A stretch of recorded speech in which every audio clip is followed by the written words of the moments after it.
உங்கள் வீட்டில் இருந்து உங்கள் அம்மா, உங்கள் அப்பா, உங்கள் அண்ணன், உங்கள் அண்ணி, குழந்தைங்கள்லாம் வர்றாங்களாம். எதுவும் வாங்கணுமா? அவங்க வீட்ல இருந்து யாராவது வந்தா மட்டும் அதை வாங்கு, இதை வாங்கு, அதை செய், இதை செய்யணும் உயிரை வாங்குறாருல. இன்னைக்கு மாட்டினாரு. ஆமாங்க, ஒரு பக்கெட் பிரியாணி வாங்கிக்கோங்க. மட்டன் பிரியாணி. மட்டன் பிரியாணிக்கு முட்டை மட்டும் தான் தருவாங்க. 65 சேர்த்து சொன்னால் தான் நல்லாயிருக்கும். ஆடு அதுவா வந்து மாட்டுது.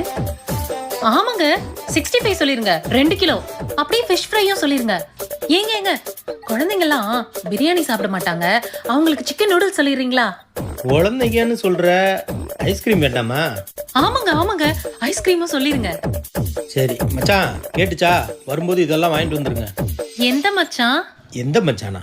உங்கள் அண்ணன் தாண்டி. எங்க அண்ணனா? அவன் தாண்டி வரும்போது ஏதாவது வேணுமா சொல்லுங்க, வாங்கிட்டு வர்றேன். நீங்க ஏன் மாப்பிள்ள அலையிறீங்க அப்படின்னு சொன்னான். வேற எதுவும் வாங்கணுமா சொல்லு. மச்சான் பேரு மதுரை.